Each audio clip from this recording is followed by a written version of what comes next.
मुनिवरं कृतपूर्वाह्निकक्रियं मैत्रेयः परिपप्रच्छ प्रणिपत्याभिवाद्य च स्वस्त्यस्तु सताम् हरिः ओम्।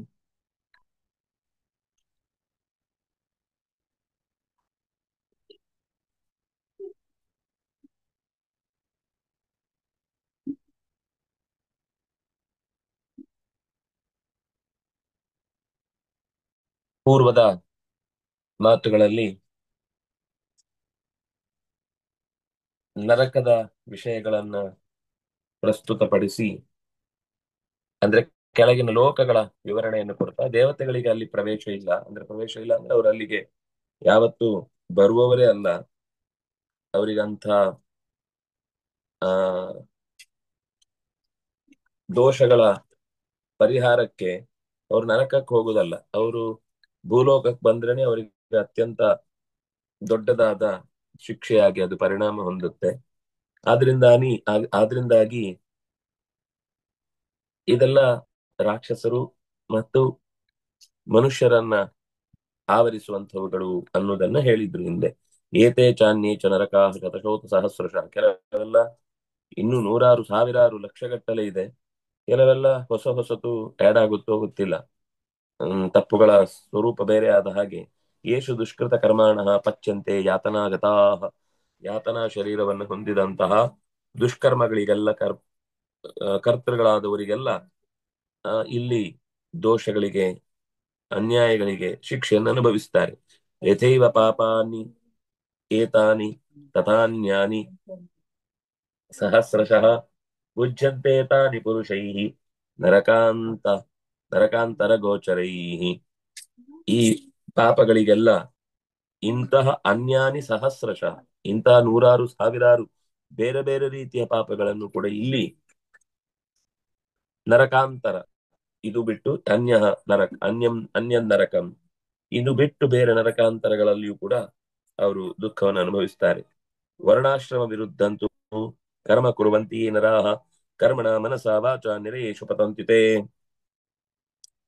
ಅವರ ವರ್ಣ, ಅವರ ಸ್ವಭಾವ ಏನಿದೆಯೋ ಮತ್ತು ಅವರ ಆಶ್ರಮ ಏನಿದೆಯೋ ಅದಕ್ಕೆ ತಕ್ಕಂತೆ ವರ್ತಿಸದೆ ತದ್ವಿರುದ್ಧವಾಗಿ ಕರ್ಮವನ್ನ ಮಾಡಿದ್ರು ಅಂತಾದ್ರೆ ಆ ಮನುಷ್ಯರು ಕರ್ಮಣ ಮನಸಾ ವಾಚ, ಚಟುವಟಿಕೆಯಿಂದಾಗಲಿ ನಾನು ಯಾಕಾದ್ರೂ ಹೀಗೆ ಹುಟ್ಟಿಬಿಟ್ನೋ, ಅಥವಾ ನಾನು ಹುಟ್ಟಿದ್ರ ಬಗ್ಗೆ ತುಂಬಾ ಪಶ್ಚಾತ್ತಾಪ ಪಡ್ತಾ ಇದ್ದೇನೆ ಅಂತ ಹೇಳುದು, ಈಗ ಏನ್ ಕೊಟ್ಟಿದ್ದಾನೆ ಅದರಲ್ಲಿ ಎಷ್ಟು ಸಾಧನೆ ಮಾಡಬಹುದು ಅದರ ಬಗ್ಗೆ ಚೂರು ಗಮನ ಹರಿಸದೆ, ನಾನು ಆ ದೇಶದಲ್ಲಿ ಹುಟ್ಟಬೇಕಿತ್ತು, ನಾನು ಈ ಧರ್ಮದಲ್ಲಿ ಹುಟ್ಟಬೇಕಿತ್ತು ಅಂತ ಕೊಟ್ಟ ಸೌಖ್ಯವನ್ನ ಬಿಟ್ಟು ತದ್ವಿರುದ್ಧವಾಗಿ ಮಾತನಾಡುವುದು, ತದ್ವಿರುದ್ಧವಾಗಿ ಯೋಚಿಸುವುದು, ತದ್ವಿರುದ್ಧವಾದ ಚಟುವಟಿಕೆಯಲ್ಲಿ ತೊಡಗುವುದು, ಇದು ಅವರ ನರಕದ ಬಾಗಿಲನ್ನು ತೆರೆಯಲಿಕ್ಕೆ ಇರುವಂತಹ ಅಪರೂಪದ ಅವಕಾಶಗಳು. ಅಧಶಿರೋಭಿರ್ದೃಶ್ಯಂತೆ ನಾರಕೈರ್ದಿವಿ ದೇವತಾ ದೇವಾಶ್ಚಾಧೋ ಮುಖಾನ್ ಸರ್ವಾನ್ ಅಧಃ ಪಶ್ಯಂತಿ ನಾರಕಾನ್.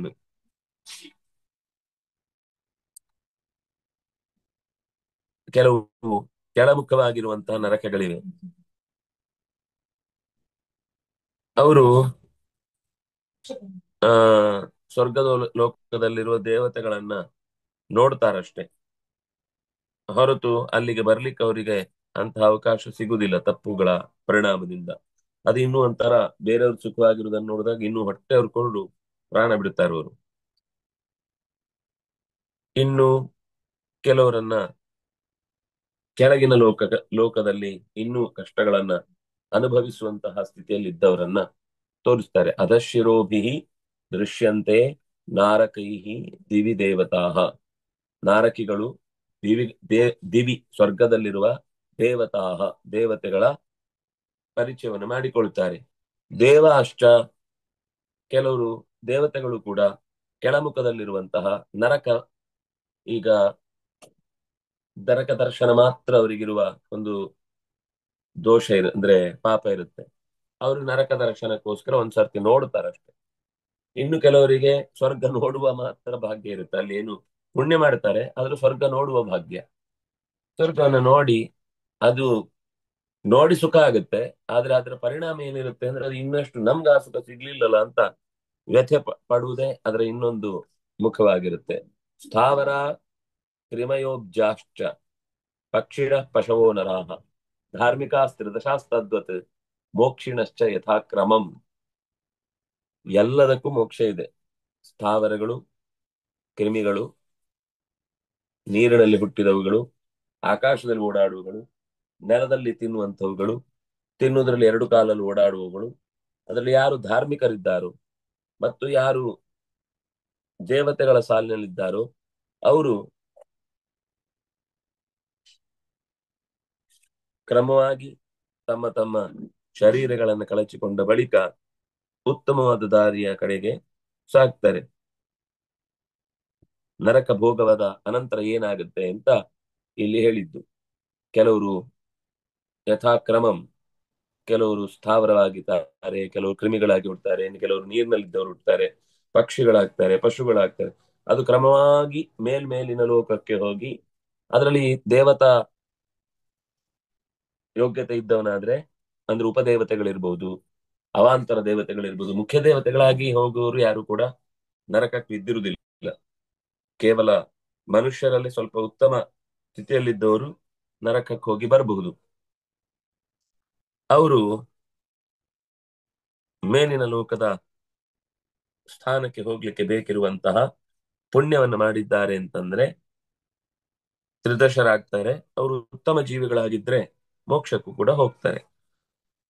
ಸಹಸ್ರ ಭಾಗ ಪ್ರಥಮ ದ್ವಿತೀಯಾನುಕ್ರಮಸ್ತಥಾ ಸರ್ವೇ ಹೇತೆ ಮಹಾಭಾಗ ಯಥಾ ಯಾವನ್ ಮುಕ್ತಿ ಸಮಾಶ್ರಯ. ಮೋಕ್ಷ ಹೋಗುವ ಮೋಕ್ಷಕ್ಕೆ ಹೋಗುವ ಪರ್ಯಂತ, ಅಲ್ಲಿಯ ತನಕ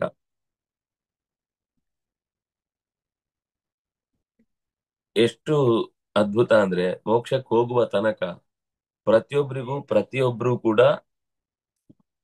ಸಹಕಾರಿಗಳಾಗಿರ್ತಾರೆ.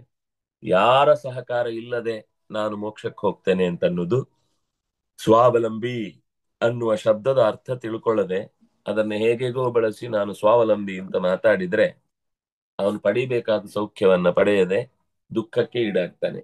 ಅವ್ರು ಬೇರೆಯವರಿಗೆ ಸಹಾಯ ಮಾಡಬೇಕು, ಬೇರೆಯವರ ಸಹಾಯದಿಂದ ಹೋಗ್ಬೇಕು. ಪರಸ್ಪರ ಹಿತೈಷಿಣಃ, ಪರಸ್ಪರ ಒಬ್ರಿಗೊಬ್ರು ಸಹಕಾರಕ್ಕೆ ಬಂದ್ರೆ ಮಾತ್ರ ಸಮಾಜ ಬೆಳೆಯುತ್ತೆ. ಪ್ರತ್ಯೇಕತೆ ಅಂತ ಅನ್ನೋದನ್ನ ನಾವು ಎಷ್ಟು ಜಾಸ್ತಿ ಮಾಡ್ತೇವೋ ಅಷ್ಟು ಅವರು ಮೋಕ್ಷದ, ಅಂದ್ರೆ ನಾ ಹೇಳ್ತಾ ಇರೋದು ಅವರ ಅವಲಂಬಿಸುವುದು ಅಂತ ಅನ್ನೋದು ಮೋಹಕ್ಕೆ ಕಾರಣ ಆಗುವ ಹಾಗೆ ಅಲ್ಲ. ನಮ್ಮಿಂದ ಏನು ಅವರಿಂದ ನಮಗೆ ಏನೂ ಪ್ರತಿಕ್ರಿಯೆ ಇಲ್ಲದೆ ಇದ್ರೂ ನಾವು ಸಮಾಜದಿಂದ ಎಷ್ಟೋ ಪಡೆದ ಸಂಗತಿಗಳನ್ನ ಸಮಾಜಕ್ಕೆ ಮುಟ್ಟಿಸುವ ಕರ್ತವ್ಯದ ಜೊತೆಗೆ ಎಚ್ಚರದಿಂದ ಆ ಜವಾಬ್ದಾರಿ ನಿರ್ವಹಿಸಿದ್ರೆ ಆವಾಗ ಅದು ಮುಕ್ತಿಯ ತನಕವೂ ಕೂಡ, ಮುಕ್ತಿಗೆ ಹೋದ್ಮೇಲೆ ಅವನು ಬೇರೆಯವ್ರನ್ನ ಡಿಪೆಂಡ್ ಆಗಬೇಕಾಗಿಲ್ಲ ಪರಮಾತ್ಮನನ್ನ ಬಿಟ್ರೆ. ಅಂದ್ರೆ ಅಲ್ಲಿ ಡಿಪೆಂಡೆನ್ಸಿ ಅಂದ್ರೆ ಅವನೇ ಇಷ್ಟಪಟ್ಟು ಮಾಡುದು. ಅವ್ರು ಏನು ಇವನು ಆ ಕೆಲಸ ಮಾಡ್ಲಿಲ್ಲ ಅಂತ ಮೇಲಿನವರು ಅವನನ್ನ ತಗಾದೆ ತೆಗೆದುಕೊಳ್ಳುವುದಿಲ್ಲ.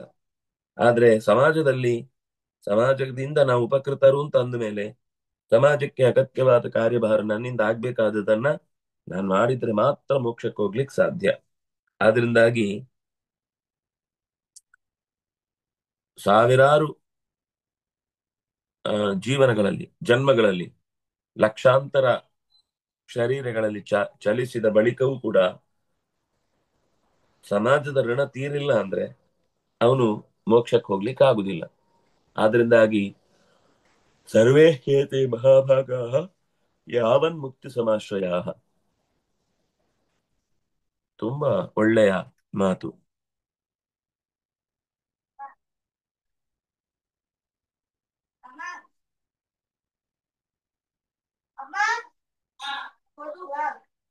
ಯಾವಂತೋ ಜಂತವ ಸರ್ವೇ ಸ್ವರ್ಗೆ ತಾವಂತೋ ನರಕೌಕಸಃ ಪಾಪಕೃತ್ಯಾನಿ ನರಕಂ ಪ್ರಾಯಶ್ಚಿತ್ತ ಪರಾಂಗುಖ.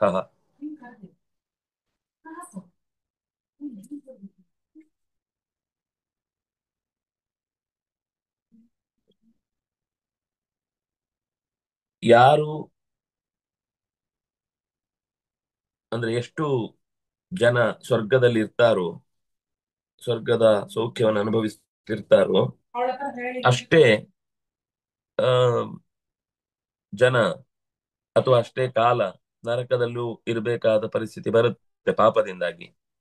ತನ್ನ ಪಾಪಕ್ಕೆ ಪ್ರಾಯಶ್ಚಿತ್ತ ಯಾರು ಮಾಡಿಕೊಳ್ಳುವುದಿಲ್ವೋ ಅವನು ನರಕ್ಕೆ ಬರಲೇಬೇಕು. ಈಗ ತಪ್ಪಾಯ್ತು ಅಂತ ಇಟ್ಕೊಳ್ಳಿ, ತಾನೇ ಶಿಕ್ಷೆಯನ್ನ ಕೊಟ್ಟುಕೊಂಡು ಅವನು ಪ್ರಾಯಶ್ಚಿತ್ತವನ್ನು ಮಾಡಿಕೊಂಡ ಅಂದ್ರೆ, ಪಾಪಾನಾಂ ಅನುರೂಪಾಣಿ ಪ್ರಾಯಶ್ಚಿತ್ತಾನಿ ಯದ್ಯಥಾ ತಥಾ ತಥೈವ ಸಂಸ್ಮೃತ್ಯ ಪ್ರೋಕ್ತಾನಿ ಪರಮರ್ಷಿಭಿಃ.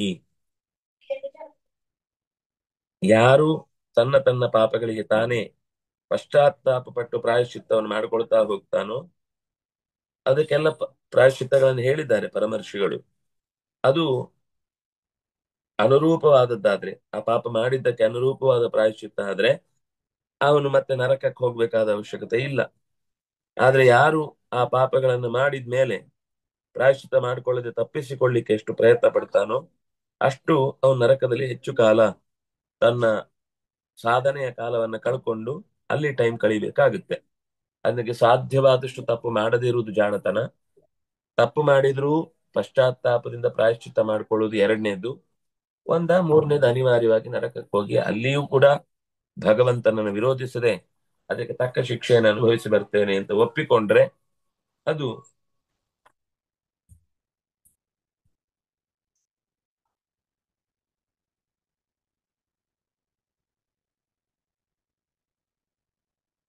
ವಿಶೇಷವಾದ ಎಚ್ಚರಿಕೆಯನ್ನು ಕೊಡುವ ರೀತಿಯಲ್ಲಿ ಆ ಮಾತು. ಪಾಪೇ ಗುರೂಣಿ ಗುರೂಣಿ ಸ್ವಲ್ಪಾನ್ ಸ್ವಲ್ಪಾನ್ಯಲ್ಪೇ ಚ ತದ್ವಿಧಃ ಪ್ರಾಯಶ್ಚಿತ್ತಾನಿ ಮೈತ್ರೇಯ ಜಗು ಸ್ವಯಂಭುವಾದಯ. ಸ್ವಯಂಭುವ ಮನು ಮತ್ತು ಇನ್ನು ಅನೇಕ ಸ್ಮೃತಿ ಗ್ರಂಥಗಳೆಲ್ಲವೂ ಕೂಡ ಪಾಪಗಳಿಗೆ ಅಲ್ಪಕ್ಕೆ ಅಲ್ಪ ಪ್ರಾಯಶ್ಚಿತ್ತ, ಮಹತ್ತಾದ ತಪ್ಪಿಗೆ ಮಹತ್ತಾದ ಪ್ರಾಯಶ್ಚಿತ್ತವನ್ನು ವ್ಯವಸ್ಥೆ ಮಾಡಿದ್ದಾರೆ. ಪ್ರಾಯಶ್ಚಿತ್ತಾನ್ಯ ಶೇಷಾಣಿ ತಪಃ ಕರ್ಮಾತ್ಮಕಾನಿ ವೈ ಯಾನಿ ತೇಷಾಂ ಶೇಷೇಣ ಕೃಷ್ಣಾನುಸ್ಮರಣಂ ಪರಂ. ತುಂಬಾ ಒಳ್ಳೆ ಮಾತು. ಎಷ್ಟೆಲ್ಲ ತಪಸ್ಸು ಮಾಡಿ ಅನೇಕ ಕರ್ಮ ವ್ಯವಸ್ಥೆಯಲ್ಲಿ ಪ್ರಾಯಶ್ಚಿತ್ತಗಳನ್ನ ನಡೆಸಿ ಅವುಗಳು ಎಲ್ಲದರಲ್ಲೂ ಶ್ರೇಷ್ಠವಾದ ಪ್ರಾಯಶ್ಚಿತ್ತ ಯಾವುದು ಅಂದ್ರೆ ಶ್ರೀಕೃಷ್ಣ ಸ್ಮರಣೆಯೇ. ಅದಕ್ಕಿಂತ ಮಿಗಿಲಾದ ಪ್ರಾಯಶ್ಚಿತ್ತ ಇಲ್ಲ. ಆದ್ರೆ ಅದು ಪಶ್ಚಾತ್ತಾಪದಿಂದ ಹುಟ್ಟಿದ ಸ್ಮರಣೆ ಆದ್ರೆ ಅವನಿಗೆ ಆ ದೋಷ ನಿವಾರಣೆಗೆ ಆ ಪ್ರಾಯಶ್ಚಿತ್ತ ಅನ್ನೋದು ಫಲ ಕೊಡುತ್ತೆ. ಭಗವತ್ ಪ್ರಜ್ಞೆ ಇಲ್ಲದೆ ಎಷ್ಟೇ ಪ್ರಾಯಶ್ಚಿತ್ತ ಮಾಡಿದ್ರು ಕೂಡ ಅದು ಪೂರ್ಣವಾದ ದೋಷಗಳ ಸಂಖ್ಯೆಯನ್ನ ಪರಿಹಾರ ಮಾಡುವುದಿಲ್ಲ. ಮತ್ತು ಮತ್ತು ಮತ್ತು ತಪ್ಪಾಗದಂತೆ ಅವನನ್ನ ತಡೆಯುವುದಕ್ಕೆ ಬೇಕಿರೋ ಶಕ್ತಿ ಬೇಕು. ಅದು ಸಿಗಬೇಕಾದ್ರೆ ಪ್ರಾಯಶ್ಚಿತ್ತ ಸರಿಯಾಗ್ಬೇಕಿಲ್ಲ ಅಂದ್ರೆ ಮತ್ತೆ ಮತ್ತೆ ಅನೇಕ ತಪ್ಪುಗಳಲ್ಲಿ ಆತ ಮುಳುಗುವ ದುಸ್ಥಿತಿ ಬರುತ್ತೆ ಅನ್ನೋದನ್ನ ಈ ಪದ್ಯದ ಮೂಲಕ ನಿರೂಪಣೆ ಮಾಡಿದ್ರು. ಶ್ರೀ ಹರಿ ಪ್ರಿಯತಾಂ. ಕೊನೆದೊಂದು ಶ್ಲೋಕ ಓದೋಣ. ಕೃತೆ ಪಾಪೇನು ತಾಪೋ ವೈ ಯಸ್ಯ ಪುಂಸಃ ಪ್ರಜಾಯತೆ ಪ್ರಾಯಶ್ಚಿತ್ತಂ ತು ತಸ್ಯೇಕಂ ಹರಿ ಸಂಸ್ಮರಣಂ ಪರಂ. ಪಾಪಗಳು ನಡೆದರೂ ಕೂಡ ಅನುತಾಪ ಪಟ್ಟು ಮತ್ತೆ ಮತ್ತೆ ಶರೀರ ಒದಗಿ ಬಂತು ಯಾವುದೋ ಒಂದು ಕರ್ಮದ ವಶದಿಂದಾಗಿ ಪಾಪದ ಕರ್ಮದ ಬಗ್ಗೆ ಪಶ್ಚಾತ್ತಾಪ ಪಟ್ಟು ಅದಕ್ಕೆ ಅದರ ಪರವಾಗಿ ಅವನು ತನ್ನ ತಪ್ಪಿಗೆ ಶಿಕ್ಷೆ ಮಾಡಿಕೊಳ್ತಾ ಭಗವಂತನ ಸ್ಮರಣೆಯನ್ನು ಜೊತೆಗೆ ಮಾಡಿದ ಅಂದ್ರೆ ಅದು ಎಲ್ಲದಕ್ಕಿಂತ ಹರಿ ಸಂಸ್ಮರಣಂ ಪರಂ. ಯಾರಿಗೆ ಪಾಪಗಳಿಗೆ ಅನುತಾಪ ಪ್ರಜಾಯತೆ ಯಸ್ಯ ಪುಂಸಃ ಕೃತೆ ಪಾಪೆ ಅನುತಾಪ ಪ್ರಜಾಯತೆ ಪ್ರಾಯಶ್ಚಿತ್ತಂತ ತಸ್ಯ ಏಕಂ. ಅಂಥವನಿಗೆ ಪಶ್ಚಾತ್ತಾಪ ಪಡದೆ ಅವನು ದೇವ್ರ ಸ್ಮರಣೆ ಮಾಡಿದ್ರೆ ಉಪಯೋಗ ಇಲ್ಲ. ಅನುತಾಪ ಅಂತ ಪಶ್ಚಾತ್ತಾಪ ಪಡ್ತಾನೆ. ಅಯ್ಯೋ ಮಾಡಬಾರ್ದಿತ್ತು, ಯಾಕೆ ಹೀಗಾಯ್ತು, ಹೀಗಾಗಬಾರ್ದಿತ್ತು, ದೇವರೇ ಇದನ್ನ ಇನ್ನೊಂದ್ಸರ್ತಿ ಇಂತಹದ್ದನ್ನ ಆಗದಂತೆ ನನ್ನನ್ನು ರಕ್ಷಿಸಪ್ಪ ಅಂತ ಅನನ್ಯವಾಗಿ ಬೇಡ್ಕೊಳ್ತಾನೆ. ಅಂಥವನಿಗೆ ಹರಿ ಸಂಸ್ಮರಣಂ ಪರಂ, ಕೃಷ್ಣಾನುಸ್ಮರಣಂ ಪರಂ ಅಂತ ಹಿಂದೆ ಹೇಳಿದ್ರು. ಕಲಿಯುಗದಲ್ಲಿ ಕೃಷ್ಣ ಹರಿ ಇದೆರಡೂ ಕೂಡ ಅಪರೂಪದ ನಾಮ. ಅದರಿಂದಾಗಿ ಅದರ ಸ್ಮರಣೆಯನ್ನು ಮಾಡುವುದರಿಂದ ದೋಷ ಪರಿಹಾರ ಆಗುತ್ತೆ ಅಂತ ಹೇಳಿದ್ರು. ನಾಳೆ ಮತ್ತೆ ಮುಂದಿನ ಶ್ಲೋಕದ ನಾಳೆ ಅಂದ್ರೆ ನಾಳೆ ಬೇಡ, ನಾಳಿದ್ದು ಅನುಸಂಧಾನ ಮಾಡೋಣ. ಶ್ರೀ ಹರಿಪ್ರಿಯತಾಂ ಶ್ರೀ ಕೃಷ್ಣ ಅರ್ಪಣಮಸ್ತು. ನಮಸ್ತೆ ಆಚಾರ್ಯ.